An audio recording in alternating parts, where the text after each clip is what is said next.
నమస్తే welcome to BCN news నా పేరు మానస ముందుగా ముఖ్యాంశాలు ఒంగోలులో మైనింగ్ కార్యాలయ భవనానికి శంకుస్థాపన చేసిన మంత్రి కొల్లు రవీంద్ర ఏపీ మైనింగ్ రంగాన్ని దేశానికి ఆదర్శంగా తీర్చిదిద్దుతామని స్పష్టీకరణ వివిధ ప్రమాదాల్లో మరణించిన 220 మంది జన సైనికుల కుటుంబాలకు 11 కోట్ల బీమా చెక్లను పంపిణీ చేసిన నాగబాబు ఒక్కో కుటుంబానికి 5 లక్షల చొప్పున ఆర్థిక సాయం ఆంధ్రప్రదేశ్లో మీడియా రాజ్యాధికారాన్ని కంట్రోల్ చేస్తూ వ్యవస్థల నియంత్రణ చేస్తుంది విమర్శలు గుప్పించిన YCP general secretary Ponnavolu Sudhakar Reddy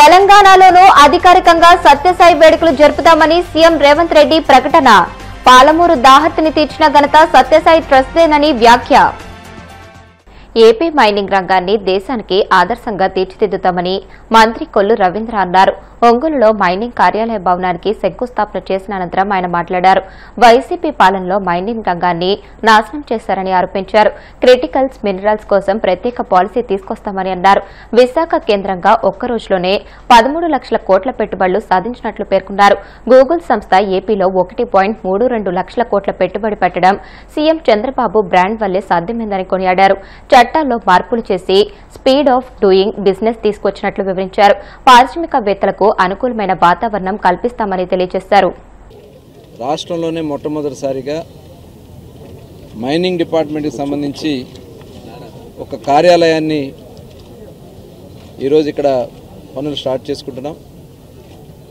గౌరవ శాసనసభ్యులు దామచర్ల జనార్దన్ గారి కృషితో ఇక్కడ దాదాపు 20 సెంట్లు భూమి కేటాయింపు చేయటమే కాకుండా జిల్లా కలెక్టర్ గారు కూడా అడ్మినిస్ట్రేటివ్ శాంక్షన్ కింద 2 కోట్ల 14 లక్షలు వారు ఇవ్వడం కూడా చాలా శుభప్రదం మనస్ఫూర్తిగా అభినందనలు తెలియజేస్తూ గౌరవనీయులు పెద్దలు పార్లమెంట్ సభ్యులు మాగంటి శ్రీనివాసరెడ్డి గారు అలాగే మంత్రివర్యులు డోలా బాలా వీరాంజనేయ స్వామి గారు అలాగే శాసనసభ్యులు విజయ్ గారు అదేవిధంగా ఊకని నరసింహారెడ్డి గారు దామచర్ల సత్య గారు అలాగే ఏపీఐసి చైర్మన్ రాజు గారు అలాగే డిఎంజీ గారు చంద్రశేఖర్ గారు మేయర్ గారు అలాగే జాయింట్ కలెక్టర్ గోపాలకృష్ణ గారు మరి ఈ కార్యక్రమానికి చాలా పెద్దలందరూ కూడా రావడం జరిగింది మనస్ఫూర్తిగా అభినందనలు చాలా అద్భుతమైనటువంటి కార్యాలయం ఈరోజు చాలా డిజైన్ కూడా చాలా బాగుంది లోపల బ్లాక్స్ కూడా చాలా డీటెయిల్గా అవసరాన్ని బట్టి చేశారు ఇది రాష్ట్రానికి ఒక ఆదర్శం కావాలి ఖచ్చితంగా అన్ని ప్రాంతాల్లో కూడా ప్రభుత్వ కార్యాలయాల ఏర్పాటులో మైనింగ్ డిపార్ట్మెంట్లో దాదాపు 26 జిల్లాలో కూడా యాక్టివిటీ ఉన్నాయి దానికి తగిన విధంగా అక్కడ కార్యాలయాల నిర్మాణం చేయడానికి ఇక్కడి నుంచే నాందిగా పోతున్నందుకు మనస్ఫూర్తిగా మరి డిపార్ట్మెంట్ని కూడా అభినందన తెలియజేసుకుంటూ 14-19లో మేము ఉన్నప్పుడు వచ్చినటువంటి అనేక ఒప్పందాలని ప్రారంభించినటువంటి పరిశ్రమలు మూతపూశారు మళ్ళీ ఇవాళ ఒక నమ్మకాన్ని క్రియేట్ చేశాం ఆ నమ్మకమే ఈరోజు అమెరికా తర్వాత అతిపెద్ద క్యాంపస్ని గూగుల్ సంస్థ విశాఖపట్నంలో ఏర్పాటు చేస్తూ ఉందంటే ఈ ప్రభుత్వం మీద వచ్చినటువంటి నమ్మకం ఇవాళ 13.5 లక్షల కోట్ల రూపాయలు పెట్టుబడులు వచ్చినాయంటే ప్రభుత్వం తీసుకున్నటువంటి అనేక పాలసీలు ఇండస్ట్రీస్ పాలసీ డ్రోన్ పాలసీ ఇలా రకరకాల 25 పాలసీస్ తీసుకున్నాం ముఖ్యంగా ఈ జిల్లాలో కూడా చెప్తున్నారు దగ్గర 5,000 కోట్ల రూపాయలు ఈ ఇన్వెస్ట్మెంట్ కోసం ప్రకాశం జిల్లాలో మరి ఏదైతే రెన్యూబుల్ ఎనర్జీలో కానీ కంప్రెస్డ్ గ్యాస్ కానీ ఇలాంటి ప్రాజెక్ట్స్ అన్నీ కూడా ఈ జిల్లాలో కూడా పెద్ద ఎత్తున రాబోతూ ఉన్నాయి అగ్రి ప్రోడక్ట్స్ రాబోతూ ఉన్నాయి ఇవన్నీ కూడా రాష్ట్ర ముఖ చిత్రాన్నే మార్చబోతూ ఉన్నాయి దీనికి ప్రజలందరూ కూడా సహకరించాలని చెప్పి మరొకసారి కోరుకుంటూ మరొకసారి డిపార్ట్మెంట్ని మనస్ఫూర్తిగా అభినందనలు తెలియజేస్తాను జనసేన పార్టీ తన ప్రతి కార్యకర్తకు అండగా ఉంటుందని వారికి గుండె ధైర్యం ఇస్తుందని పార్టీ ప్రధాన కార్యదర్శి ఎమ్మెల్సీ నాగబాబు అన్నారు వివిధ ప్రమాదాల్లో మరణించిన 220 మంది జన సైనికుల కుటుంబాలకు ఆయన మంగళగిరిలోని పార్టీ కార్యాలయంలో బీమా చెక్లను పంపిణీ చేశారు ఒక్కో కుటుంబానికి 5 లక్షల చొప్పున మొత్తం 11 కోట్ల ఆర్థిక సాయాన్ని అందజేశారు ఈ సందర్భంగా నాగబాబు మాట్లాడుతూ పార్టీ జెండాను భుజాలపై మోసిన ప్రతి కార్యకర్త కుటుంబానికి అండగా నిలవాలనే గొప్ప సంకల్పంతో జనసేనాని పవన్ కళ్యాణ్ ఈ ప్రమాద బీమా పథకాన్ని ప్రవేశపెట్టారని అన్నారు. ఈ పథకం ద్వారా ఇప్పటి వరకు 1400 మంది బాధిత కార్యకర్తల కుటుంబాలకు భరోసా కల్పించామని తెలియజేశారు. కార్యకర్తల సంక్షేమానికి జనసేన ఎల్లప్పుడూ కట్టుబడి ఉంటుందని ఆయన స్పష్టం చేశారు. చనిపోయినటువంటి జన సైనికులకి, వీర మహిళలకి హృదయపూర్వక సంతాపం తెలియజేస్తున్నాం. వారి కుటుంబాలకి మనస్ఫూర్తిగా మేము అండగా ఉంటాం. సో చనిపోయినటువంటి వ్యక్తులని తీసుకొచ్చే శక్తి మాకు లేకపోయినా ఆ చనిపోయిన వ్యక్తి మీద ఆధారపడినటువంటి కుటుంబాలకి పవన్ కళ్యాణ్ గారు ఈ ఇన్సూరెన్స్ ఈ కార్యక్రమం ద్వారా ప్రతి కుటుంబానికి 5 లక్షలు, గాయపడిన వారికి కొంత మొత్తంలో ఇవ్వటం జరుగుతుంది. సో ఈ క్రియాశీలక సభ్యత్వం తీసుకున్న వాళ్ళకి ఖచ్చితంగా వాళ్ళకి బీమా సదుపాయం అందాలని చెప్పి పవన్ కళ్యాణ్ గారు తీసుకున్న నిర్ణయం ఈరోజు ఆపద సమయంలో, కష్టంలో ఎంత ఉపయోగపడుతుందంటే ఇక్కడున్న మా అందరికీ తెలుసు.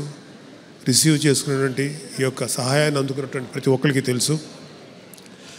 ఇప్పటి వరకు జనసేన అందించిన బీమా వివరాలు, చనిపోయిన జన సైనికులు, వీర మహిళలు 893 మంది, అందించిన బీమా మొత్తం 44,65,00,000.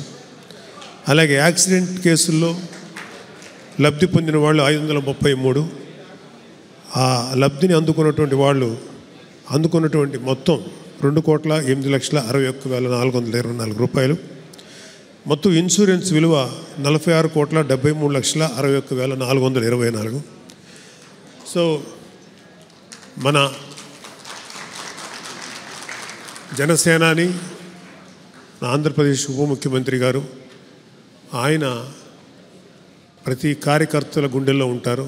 ప్రతి కార్యకర్త కోసం నిరంతరం ఆలోచించే వ్యక్తి. ఈరోజు ఎంతోమంది ఇక్కడికి వచ్చారు. వాళ్ళ బిడ్డలను పోగొట్టుకున్న వాళ్ళు, భర్తలను పోగొట్టుకున్న వాళ్ళు, భార్యలను పోగొట్టుకున్న వాళ్ళు, తల్లులను పోగొట్టుకున్న వాళ్ళు, వాళ్ళందరినీ చూస్తుంటే వాళ్ళకి ఎంతో కొంత ఉపయోగపడుతున్నాం అనేటువంటి తృప్తితో పాటు వాళ్ళని చూసి మాకు చాలా మనసు కలిచివేసింది. వాళ్ళందరికీ కూడా ఈ సందర్భంగా చెప్తున్నాం, జనసేన పవన్ కళ్యాణ్ అంటే పవన్ కళ్యాణ్ గారు కాదు, ప్రతి ఒక్కళ్ళలోనూ, ఇక్కడ ఉన్న మా అందరిలోనూ పవన్ కళ్యాణ్ గారి స్పిరిట్ ఉంది. మేమందరం కూడా మీకు అందరికీ ఎప్పుడు అండగా ఉంటాం. మీరు మీ ఏరియాలో ఆయా స్థాయిలో ఉన్నటువంటి జన సైనికులకి లేకపోతే ఆయా నాయకులకి మీకు ఏదైనా ప్రాబ్లం వచ్చినప్పుడు విన్నవించండి. తద్వారా అది మా దాకా వస్తుంది. ఆ సాయశక్తుల ఆ ప్రాబ్లమ్స్ ఏంటో తీర్చడానికి, పరిష్కరించడానికి ప్రయత్నిస్తాం. సో ఇక్కడికి వచ్చేసిన పెద్దలు అందరికీ, ముఖ్యంగా శివశంకర్ గారికి, అజయ్ కుమార్ గారికి అండ్ చిల్లపల్లి శ్రీనివాస్ గారికి, అలాగే శంకర్ గౌడ్ గారు, ఇలా మిగిలిన పెద్దలందరికీ కూడా హృదయపూర్వక ధన్యవాదాలు తెలియజేస్తున్నాం. జగన్ హైదరాబాద్ పర్యటనలో సునామీలా తరలివచ్చిన జనాలను చూసి జీర్ణించుకోలేని టీడీపీ పచ్చ మీడియా జుగుప్సాకరమైన దుష్ప్రచారం చేస్తున్నాయని YCP general secretary Ponnavolu Sudhakar Reddy తీవ్ర ఆగ్రహం వ్యక్తం చేశారు. హైదరాబాద్లోని సోమాజిగూడ ప్రెస్ క్లబ్లో ఆయన మీడియాతో మాట్లాడుతూ ఆంధ్రప్రదేశ్లో మీడియా పాలన సాగుతుందని, మీడియా రాజ్యాధికారాన్ని కంట్రోల్ చేస్తూ వ్యవస్థల నియంత్రణ చేస్తుందని మండిపడ్డారు. న్యాయమూర్తి అనుమతి లేకుండా కోర్ట్ హాల్ వీడియో లీక్ చేసి జగన్పై చేస్తున్న దుష్ప్రచారాన్ని ఆయన తీవ్రంగా ఆక్షేపించారు. ఇది ముమ్మాటికి కోర్టు ధిక్కారమేనని తేల్చి చెప్పారు. ఒక గొప్ప సునామీ, జన సునామీ ఏర్పడ్డటువంటి పరిస్థితుల్లో కడుపు మండినటువంటి తెలుగుదేశం పార్టీ, తన దహించుకోపోయినటువంటి తెలుగుదేశం పార్టీ, వారి పచ్చ మీడియా, వారి సోషల్ మీడియా ప్రవర్తించినటువంటి తీరు చాలా చాలా జిగుప్సాపుగా ఉంది. ఏ స్థాయికి దిగజారిపోయారంటే కడుపు మంట, సుప్పనాతితనం అంటారు మా గ్రామాల్లో, సుప్పనాతోడు వీళ్ళు అంటారు. అంతకన్నా నీచంగా దిగజారిపోయిన పరిస్థితిలో ఒక న్యాయ వ్యవస్థను కూడా అవమానించి, న్యాయ వ్యవస్థలు ఎట్ట పని చెయ్యాలని నిర్దేశించే పరిస్థితికి తెలుగుదేశం మీడియా దిగజారిపోయిందంటే ఈ ప్రజాస్వామ్యం ఏమైపోవాలా, ఈ రాజ్యాంగం ఏ విధంగా వాళ్ళు అపహాస్యం చేస్తున్నారని ఒక బాధతో ఒక సీనియర్ న్యాయవాదిగా ప్రజాస్వామ్యం మీద, న్యాయ వ్యవస్థ మీద అచంచలమైనటువంటి విశ్వాసము కలిగిన వ్యక్తిగా ఒక బాధాతత్పర హృదయంతో వారి ప్రవర్తన ఎండగట్టాల్సిన అవసరం ఉంది. జగన్మోహన్ రెడ్డి గారు అడుగు పెడితే ప్రజలు ఒక జన సునామీని అందరికీ తెలుసు. ఆయన మా పార్టీ అధ్యక్షుడు మాజీ ముఖ్యమంత్రి జగన్మోహన్ రెడ్డి గారి మీద ఉన్నటువంటి ప్రజలకి అపారమైనటువంటి గుండెల్లో దాచుకున్నటువంటి ప్రేమ ప్రస్తుత కంటెంపరీ రాజకీయ నాయకులకి ఎవ్వరికీ అంత అదృష్టం దక్కలేనటువంటి సత్యం. దీన్ని వక్రీకరించుకోలేక, జీర్ణించుకోలేక వాళ్ళు రాసే పిచ్చి రాతలు, కూసే పిచ్చి కోతలు. Will start by one. మొన్న 20వ తేదీ జగన్మోహన్ రెడ్డి గారు సిబిఐ కోర్టు వారి విదేశీ పర్యటనకి అనుమతిస్తూ వచ్చిన తర్వాత కోర్టు ముందర మీరు ఫిజికల్ గా హాజరు కావాలనేటువంటి ఆర్డర్ వేయడం జరిగింది. ఆ ఆర్డర్ను పురస్కరించుకొని మొన్న 20వ తేదీ వారి విదేశీ పర్యటన పూర్తయిన తర్వాత వారు నవంబర్ 20వ తేదీ కోర్టు ఆర్డర్ ప్రకారం, ఆదేశం ప్రకారం కోర్టుకు హాజరు కావడం జరిగింది. ఆయన జెడ్ప్లస్ సెక్యూరిటీలో ఉన్నాడు కాబట్టి ఆయన టూర్ ప్రోగ్రామ్ గవర్నమెంట్ రిలీజ్ చేసింది. జగన్మోహన్ రెడ్డి గారు కాదు, గవర్నమెంట్ రిలీజ్ చేసి ఆయన టూర్ ప్రోగ్రామ్ ప్రజలకి తీసుకురావడం జరిగింది పబ్లిక్ లోకి. అది విన్నటువంటి హైదరాబాద్ లో ఆయన మీద ఉన్నటువంటి ప్రేమతో, ఒక మహానాయకుడు కాబట్టి ఆయన మీద చూపించే గౌరవం, ప్రేమ ఆయన చూడాలని చెప్పి గన్నవరం ఎయిర్పోర్ట్ లో దిగిన కాడి నుంచి ఆయన నాంపల్లి కోర్టుకు పోయిందాకా కొన్ని వేల మంది జనసందోహం ఆయన అనుసరించింది. జగన్మోహన్ రెడ్డి గారు అడుగు పెడితే ఆర్కే గారు జనాలు తోలినట్టు ఒక్కసారి రుజువు చూపించగలుగుతా. ఆర్కే గారు స్వతంత్ర పోరాటం చేసి వచ్చినాడు హైదరాబాద్ కన్నా మాట్లాడతాడు అతను సాంబా.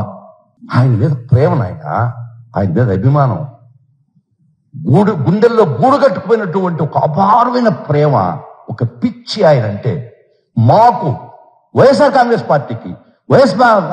పార్టీ కార్యకర్తలకి 40% ప్రజలకి ఆయన అంటే పిచ్చి.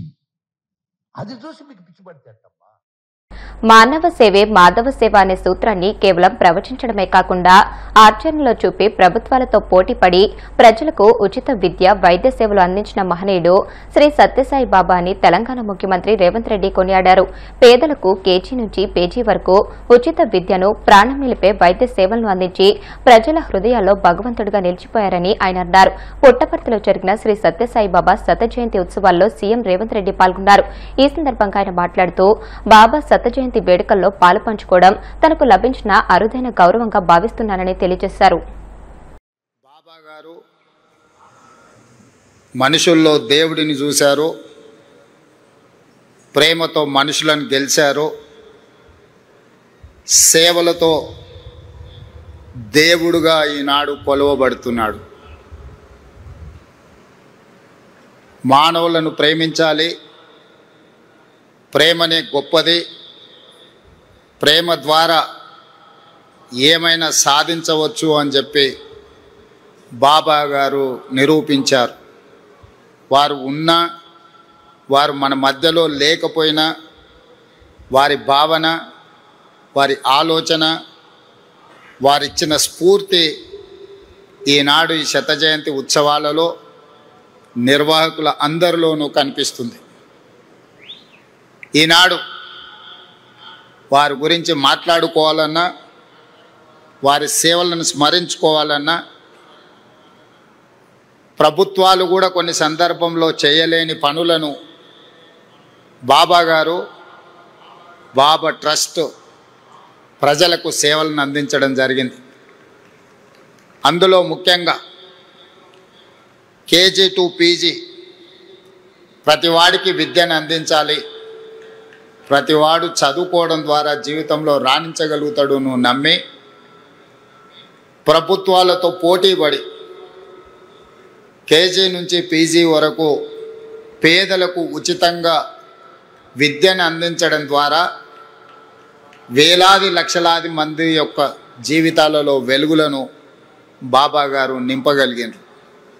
అదేవిధంగా వైద్యం, ప్రభుత్వాలు అందించిన పేదలకు వైద్యం సరిపోనప్పుడు బాబా గారు చివరి దశలో ఉన్న వాళ్ళను, మరణం తప్ప మాకు ప్రత్యామ్నాయం లేదు అనుకున్న వాళ్ళను లక్షలాది మందిని బ్రతికించడం ద్వారా ప్రాణమిచ్చే దేవుడితో సమానంగా వాళ్ళని బ్రతికించి ప్రజలలో దేవుడుగా ఈనాడు కొలవబడుతున్నాడు బాబా.